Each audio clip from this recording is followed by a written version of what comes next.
तो आज हम इस वीडियो में 12th के इकोनॉमी के सब्जेक्ट के चैप्टर 10 के बारे में जो एक्सरसाइज है वो सॉल्व करेंगे। तो चैप्टर 10 हमारा फॉरेन ट्रेड ऑफ इंडिया है। तो इसकी एक्सरसाइज हम सॉल्व करें अभी। तो जो पहला क्वेश्चन है पेज नंबर 98 पे, question number choose the correct option. तो इसका पहला क्वेश्चन है टाइप्स ऑफ फॉरेन ट्रेड। तो फॉरेन ट्रेड कितने टाइप की होती है हमें पता है, इम्पोर्ट होती है, एक्सपोर्ट होता है और एंट्रीपोर्ट ट्रेड होता है। तो इसका जो आंसर आएगा वो आएगा क्वेश्चन नंबर 1 का फर्स्ट का आएगा ऑप्शन नंबर 2, ABC। तो आपको ABC लिख देना है। कोई ऑप्शन 2 सिलेक्ट करके आप वो लिख देना है, इम्पोर्ट ट्रेड, एक्सपोर्ट ट्रेड और एंट्रीपोर्ट ट्रेड। इंटरनल ट्रेड नहीं आएगा इसका, क्योंकि इंटरनल ट्रेड क्या होता है, ये डोमेस्टिक कंट्री के अंदर अंदर ही होता है, इसलिए ये टाइप्स ऑफ फॉरेन ट्रेड के अंदर ये ना आएगा। आंसर आएगा हमारा ऑप्शन 2, ABC। अभी जो क्वेश्चन नंबर 2 जो 2 है, 1 में जो 2 है, export trends of India's foreign trade includes. तो export trends of India's foreign trade कौन से आते हैं इसमें?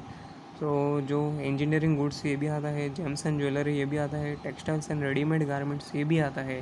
तो हमारा इसका ऑप्शन हो जाएगा ऑप्शन 2, ABC। गोल्ड नहीं आता, इसलिए हमारा ऑप्शन क्वेश्चन नंबर 2 का आएगा ऑप्शन 2, ABC। आपको मैं दिखा सकता हूँ कि इधर है ये देखो।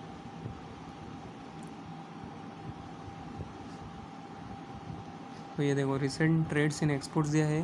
तो देखो इंजीनियरिंग गुड्स आता है, पेट्रोलियम प्रोडक्ट्स आता है, chemical and chemical product, James and jewellery और टेक्सटाइल एंड रेडीमेड गारमेंट्स। तो उसमें 3 दिए थे जिसमें कि गोल्ड भी दिया था, तो गोल्ड हमारा इसमें नहीं आता। तो ये जो गोल्ड है हमारा इम्पोर्ट में आता है। तो आपका क्वेश्चन नंबर 1 का 2 का आंसर आएगा option number 2, ABC। Engineering goods, gems and jewellery और टेक्सटाइल एंड रेडीमेड गारमेंट्स। और हमारा जो अभी थर्ड है, role of foreign trade. Foreign trade का रोल क्या है? तो इसका ऑप्शन आएगा ऑप्शन नंबर 2। कौन सा? 2, ABC। पहला, role of foreign trade is to earn foreign exchange, to encourage investment, lead to division of labour. तो क्वेश्चन नंबर थर्ड का आएगा for role of foreign trade का ऑप्शन नंबर आएगा 2, ABC। तो question number 2 जो है अभी, identify and explain the concept from given illustrations. तो पहला क्वेश्चन क्या है, India purchase petroleum from Iran.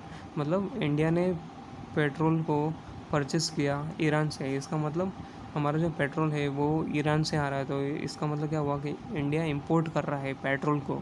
तो इधर क्या आएगा हमारा, इम्पोर्ट ट्रेड आएगा, इम्पोर्ट ट्रेड। तो इम्पोर्ट ट्रेड लिख देना है, और इम्पोर्ट ट्रेड क्या होता है वो आपको एक्सप्लेन कर देना है, थोड़े कंसेप्ट क्या है ये आपको समझा देना है। तो फर्स्ट का आंसर आएगा import trade, import, IMPORT, import trade. Second क्या है हमारा, Maharashtra purchase wheat from Punjab. तो ये क्या आता है, मतलब महाराष्ट्र स्टेट ने पंजाब स्टेट से वीट परचेज़ किया। तो ये हमारा किसके अंडर आएगा, इंटरनल ट्रेड। इंटरनल ट्रेड को हम होम ट्रेड भी बोलते हैं, होम ट्रेड या फिर डोमेस्टिक ट्रेड भी। तो तीनों में से आप एक भी टर्म लिख सकते हो, तो इंटरनल ट्रेड, डोमेस्टिक ट्रेड या होम ट्रेड। फिर आपको बता देना है कि इंटरनल ट्रेड क्या होता है, और आपको आंसर हो गया।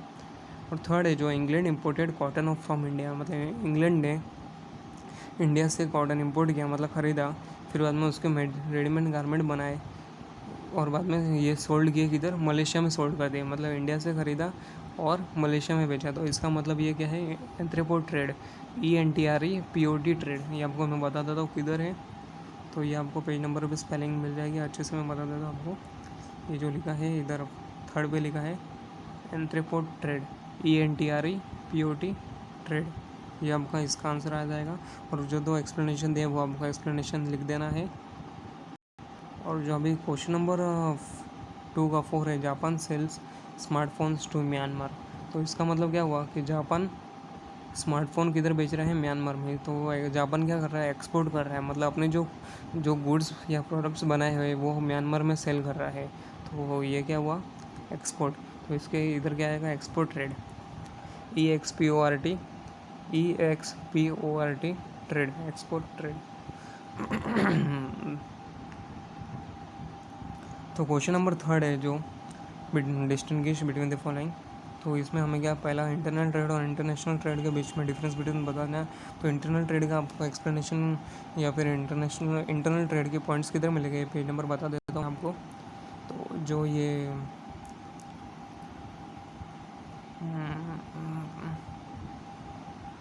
तो ये दिया है इधर, इंटरनल ट्रेड के बारे में दिया है। तो आपको इधर से पॉइंट लिख देने हैं। और आपका इंटरनेशनल ट्रेड का पॉइंट किधर से आ जाएगा, नीचे दिया है foreign trade, meaning of foreign trade है ये आपका, मतलब पेज नंबर 93 पे आपको दोनों के पॉइंट मिल जाएंगे, इंटरनल ट्रेड के भी मिल जाएंगे और इंटरनेशनल ट्रेड। जो फॉरेन ट्रेड दिया है यही होता है हमारा इंटरनेशनल ट्रेड या फिर इसको एक्सटर्नल ट्रेड भी बोलते हैं। तो ये आप इधर से आप डिफरेंस बिटवीन के पॉइंट्स निकाल देने हैं आपको दोनों के। पेज नंबर कौन सा था, पेज नंबर 93। अभी जो आपका ये है कौन सा, क्वेश्चन नंबर 3 का 2 है, trends in imports and exports of foreign trade. तो जो ट्रेंड्स दिए हैं एक्सपोर्ट और इंपोर्ट में इंडिया के फॉरेन ट्रेड में वो हमें देने हैं। तो जो ट्रेंड्स है इंपोर्ट्स में,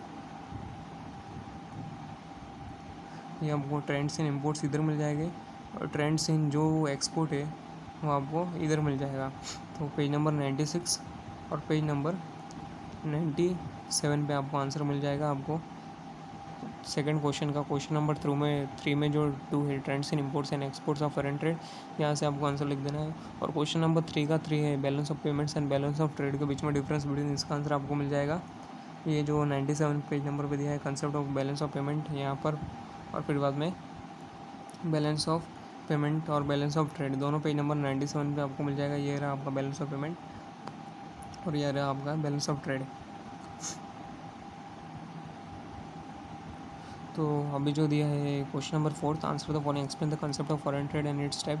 तो फॉरेन ट्रेड क्या है, मतलब फॉरेन ट्रेड एग्जाम में क्वेश्चन ट्विस्ट करके भी आ सकता है, मतलब नाम बदल के आ सकता है। फॉरेन ट्रेड की जगह आपको एक्सटर्नल ट्रेड भी लिख सकते हैं, इंटरनेशनल ट्रेड भी लिख सकते हैं। तो आपको ये अच्छे से याद रखता है कि फॉरेन ट्रेड को ही इंटरनेशनल ट्रेड बोलते हैं, इंटरनेशनल ट्रेड को ही हम एक्सटर्नल ट्रेड बोलते हैं। तो फॉरेन ट्रेड का मीनिंग बता देना है आपको, क्या है इसका कंसेप्ट और उसके टाइप्स, इम्पोर्ट, एक्सपोर्ट और इंटरपोर्ट ट्रेड। पेज नंबर मैं बता देता हूँ आपको, तो स्टार्टिंग में मिल जाएगा पेज नंबर 93 पे आपको मिल जाएगा। ये रहा आपका मीनिंग ऑफ फॉरेन ट्रेड, इसका ये स्टार्टिंग और डेफिनेशन, और ये इसके types of foreign trade, import trade, export trade, entrepot trade. ये रहा आपका आंसर हो गया। तो ये जो आपका क्वेश्चन नंबर अभी 4 का जो 2 है, explain 4 features of composition of India's foreign trade. तो 4 फीचर बताने हैं इंडिया के जो फॉरेन ट्रेड का है उसका। अभी पेज नंबर आपको मैं बता देता हूँ। तो ये आपको मिलेगा पेज नंबर 94 पे, ये लिखा है इधर composition and direction of India's foreign trade. तो ये देखो लिखा है इधर मेन फीचर ऑफ कॉम्पोजिशन, ये ब्लू जो इसको हाईलाइट किया है, composition of India's foreign trade. ये रहा आपका answer, main feature of composition of India's foreign trade. तो इधर जो पॉइंट्स दिए है वो आपको लिख देना, जैसे increasing share of gross national income GNI, increase in volume and volume of trade, change in composition of export, change in composition of import. ये आपको सब इसके पॉइंट लिख देना है। पेज नंबर कौन सा था आपका, ये पेज नंबर 94 पे आपको आंसर मिल जाएगा आपके इस क्वेश्चन का। एक्सप्लेन, लेकिन 4 ही फीचर आपको एक्सप्लेन करने हैं। तो जो 4 फीचर है आपको वो लिख देने हैं, कौन से भी 4। तो इधर कितने दिए हैं, 6 दिए हैं, तो आपको कौन सा भी 4 लिख देने हैं, जो आपको ईजी लगता है वो लिख दो आप। तो जो मेरे हिसाब से आप क्वेश्चन जो 5th पॉइंट है ओशनिक ट्रेड वो लिख दो, क्योंकि ये थोड़ा थियरी टाइप है, कंसेप्चुअल टाइप है। 6th लिख दो और 4th वाला लिख दो, और जो 3rd है वो लिख दो। 1 और 2 छोड़ दो क्योंकि वो थोड़ा स्टैटिक है, उसमें डाटा दिया हुआ है, तो चांसेस ज़्यादा है कि आपको डाटा भूल जाओगे। तो आप 3rd, 4th, 5th, 6th ये चारों पॉइंट आप याद कर लो अच्छे से।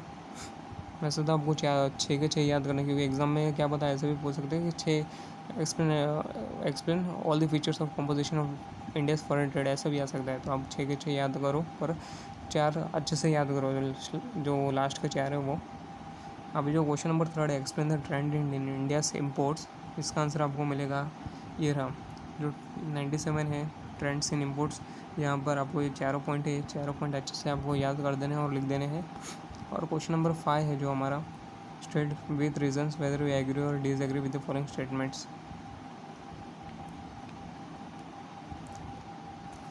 5th है, state with reason whether we agree और disagree with the following statement. तो इसका आंसर आपका जो फर्स्ट है, during British rule indigenous handicraft suffered a severe blow. तो इसका आंसर आएगा आपका एग्री, और आपको इधर क्या देना है, रीज़न। तो आपको इधर इसका आंसर मैं बताता होता हूँ कि क्या है, एग्री आएगा, और इसका रीज़न भी आपको इसका पेज नंबर जो स्टार्टिंग का चैप्टर चालू होता है उधर पहले पैराग्राफ में दिया है, तो आपको मैं पेज नंबर बता देता हूँ। तो ये जो दिया है पेज नंबर 93 पे, ये रहा जो आपका स्टार्टिंग का पैराग्राफ, इंट्रोडक्शन दिया है। इधर आप देख सकते हैं कि लास्ट के जो लाइन इधर, as a result the indigenous handicraft suffered a severe blow. तो रीज़न क्या था आपका कि ये जो India was a supplier of raw materials to the industrialise nation, particularly England and importer of manufactured good. This dependence on foreign trade did not permit industrialisation at home. तो इसकी वजह से हमारा इंडिजिनियस हैंडीक्राफ्ट सफ़र हुआ। तो ये आपका आएगा रीज़न। तो अभी जो सेकंड क्वेश्चन है हमारा, trade is an engine of growth for an economy. Trade is an engine of growth for an economy. तो इसका आंसर मैं बता देता हूँ आपको। इसका आंसर आपका आएगा एग्री आएगा, क्योंकि देखो इधर पेज नंबर 93 दिया है, जब चैप्टर चालू होता है उधर ही पेज नंबर 93 उधर दिया है रोल ऑफ फॉरेन ट्रेड। तो उधर लिखा है trade is an engine of growth of an economy. तो रीज़न क्या आएगा आपका, because it plays an important role for economic development. तो ये आपका आएगा रीज़न, पेज नंबर 93 आएगा आंसर एग्री, और रीज़न आएगा it plays an important role for economic development, page number 93। ये क्वेश्चन नंबर 2 का हो गया आपका, एग्री आएगा आंसर, और रीज़न भी मैंने बता दिया पैराग्राफ के साथ आपको। तो क्वेश्चन नंबर 5 का भी जो 3, foreign trade leads to division of labour and specialisation at world level. तो इसका भी आंसर मैं बता देता हूँ आपको पेज नंबर के साथ। तो ये जो आपका क्वेश्चन था कौन सा, कि foreign trade leads to division of labour and specialisation world level, इसका आंसर आपका आएगा पेज नंबर 94 पे। पेज नंबर 94 पे आप देख सकते हैं कि जो थर्ड पॉइंट दिया है division of labour and specialisation, तो इधर दिया है foreign trade leads to division of labour and specialisation at world level. तो ये आपको एग्री कर देना है, इसका आंसर आएगा एग्री। और रीज़न क्या आएगा, क्योंकि some countries have abundant natural resources, they should export raw materials and import finished good from, so thus foreign trade benefits to all countries, thereby leading to division of labour and specialisation. तो इस हिसाब से आपको answer बना देना है। आपका page number ये कौन है 94 पे आपको मिल जाएगा फॉरेन, इसका आएगा आंसर एग्री, और आपको रीज़न बता देना है इधर जो मैंने लिखा था बताया था आपको, क्योंकि जो अलग अलग कंट्री के अलग अलग उनके पास नेचुरल रिसोर्सेज रहता है, उसी वजह से अलग अलग जो रॉ मटेरियल सप्लाई होता है हर कंट्री को, और उसकी वजह से डिवीजन ऑफ लेबर होता है और स्पेशलाइजेशन होता है।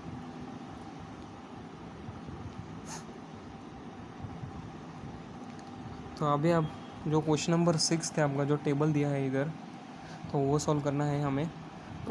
तो टेबल दिया है डायरेक्शन ऑफ इंडिया से इम्पोर्ट, और इधर 1991 ये ईयर्स दिए हैं, और 2015-16 इन दोनों का कंपैरिजन दिया है और परसेंटेज दिया है। तो पहला क्वेश्चन हमारा क्या है, which organisation has the least share in the direction of India से इम्पोर्ट्स इन 2015 एंड 16। तो कौन से ऑर्गेनाइजेशन का सबसे कम शेयर है हमारे इंडिया के इम्पोर्ट में 15-16 में। तो अब देखें ये पहला ये 15-16 का कॉलम देखें, तो इसमें सबसे कम परसेंटेज किसका है 1.9। तो 1.9 किसका है, ईस्टर्न यूरोप। तो इसका आंसर आएगा eastern Europe organisation has the least share in the direction of India से इम्पोर्ट इन 15-16। तो अभी जो क्वेश्चन नंबर 2 है, which organisation has maximum share in India direction of imports in 1991।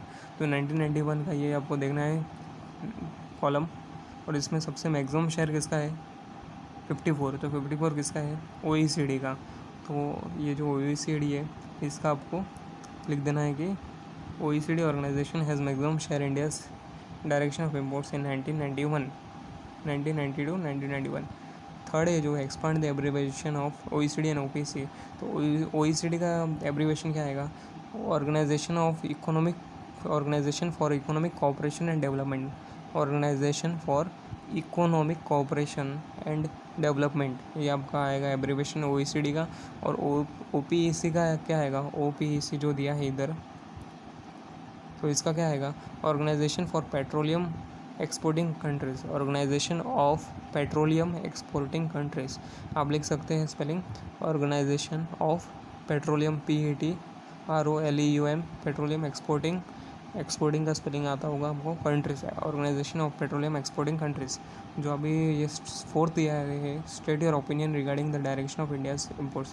तो इधर आपको आपका ओपिनियन देना है कि जो इंडिया का इम्पोर्ट्स है उसके हिसाब से आपको उस डायरेक्शन में। तो ये देखो आप कैसे दे सकते हैं, तो इधर आपका जो ओपिनियन है वो आपको देना है कि ये जो टेबल दिया है डायरेक्शन ऑफ इंडियाज इम्पोर्ट, तो इधर आप देख सकते हैं कि ऑर्गेनाइजेशन दिया है और उनका कितना परसेंटेज है इम्पोर्ट में, वो आपको बताना है। तो जैसे कि ये OPC है जो जिनका organisation of petroleum exporting country है, इनका शेयर कितना है 24। तो इंडिया को ऐसा कुछ बनाना चाहिए या फिर इलेक्ट्रिक व्हीकल्स लाने चाहिए ताकि इंडिया जो इंपोर्ट कर रहा है पेट्रोलियम इन कंट्रीज से, इस ऑर्गेनाइजेशन से, तो वो कम हो जाए, जिसकी वजह से इंडिया का इम्पोर्ट कम हो जाए और फिर बाद में थोड़ा इंडिया के जो फॉरेक्स है वो इसकी वजह से बच जाएंगे। तो ये आपको इस हिसाब से आपको जो ओपिनियन अच्छा लगता है वो आप दीजिए आपके हिसाब से। और फिर बाद में है how much is the percentage of increase in the imports of developing nations in 1560 as compare to 1991। तो आपको क्या करना है कि जो डेवलपिंग नेशंस का ये दिया है 4th पे डेवलपिंग नेशन, तो इन दोनों के जो परसेंटेज दिए हैं 1990 91 तक और 2015 और 16 में जो दिए हैं, इन दोनों के कंपैरिजन करने और को बताना कि कितना परसेंटेज इंक्रीज हुआ है। तो जैसे कि पहले 1992 1991 में डेवलपिंग नेशन का परसेंटेज कितना था, 18.6 था और फिर बाद में 15-16 में कितना हो गया 43.2। तो इसका मतलब कि कितना परसेंटेज ऑफ इंक्रीज़ हुआ, कम से कम इनका हुआ 15% का इंक्रीज़ हुआ, 15 से 14% का इंक्रीज़ हुआ। ये आपको वो लिख देना है आंसर। और जो क्वेश्चन नंबर 7 है आपका, explain the meaning and role of foreign trade दिया है आपका जो, तो इधर आपको पहले बता देना है कि फॉरेन ट्रेड क्या है। फॉरेन ट्रेड या फिर एक्सटर्नल ट्रेड या फिर आप बोल सकते हैं इंटरनेशनल ट्रेड, कौन सा भी इधर वर्ड यूज़ हो सकता है, आप कंफ्यूज मत होना। तो एक्सप्लेन द मीनिंग पहले बता देना है फॉरेन ट्रेड का, और इसका जो रोल है आपको पेज नंबर में बता देता हूँ कौन से पेज नंबर पे आपको मिलेगा, स्टार्टिंग में मिलेगा मोस्ट जब चैप्टर चालू होता है। तो ये आपका page number 93 meaning of foreign trade दिया है, डेफिनेशन दिया है, और फिर बाद में इसका रोल जो है वो आपको सब पॉइंट आपको अच्छे से याद करके लिख देना है। पहले आपको हेडिंग अच्छे से याद होना चाहिए और उसके अंदर आप थोड़ा बाद में पॉइंट के हिसाब से जो हेडिंग है वो आपको समझ में आगे थोड़ा आप लिख सकोगे। तो पहले आपको हेडिंग लर्न कर देना। कितनी हेडिंग है, 7 पॉइंट दिया है रोल में जो है 7 पॉइंट है आपको, तो 7 पॉइंट अच्छे से याद करना है, फिर आपको थोड़ा थोड़ा सब में से लिख देना है। तो अभी जो है आपका क्वेश्चन नंबर 7 उसका 2 है जो explain the recent trades in India's export. तो जो रेसेंट ट्रेड्स है वो आपको पेज नंबर आपको कौन सा मिलेगा, पेज नंबर 96 पे आपको मिल जाएगा। रेसेंट ट्रेड्स इन एक्सपोर्ट है। तो पहले क्या करना है कि आपको इंट्रोडक्शन में एक्सपोर्ट का मीनिंग क्या रहता है, एक्सपोर्ट ट्रेड क्या होता है वो आपको बता देना है। एक्सपोर्ट का मीनिंग इंट्रोडक्शन में दे देना है, और जो बाद में उसके बाद आपको रेसेंट ट्रेंड्स इन इंडियाज एक्सपोर्ट्स में पेज नंबर 96 पे जो दिया है उधर से आपको लिख देना है। तो 96 पे आपको देखो वो कितने पॉइंट दिए हैं, 5 पॉइंट दिए हैं, तो आपको वो पॉइंट अच्छे से लिख देने हैं एकदम याद करके। तो ये हमारा चैप्टर 10 के जो एक्सरसाइज थे पूरे सॉल्व हो गए। तो आप अभी पढ़ना चालू कर सकते हो, और आपको अच्छा लगा वीडियो तो आप सब्सक्राइब करो और शेयर करो आपके बाकी के दोस्तों को। बस, थैंक यू।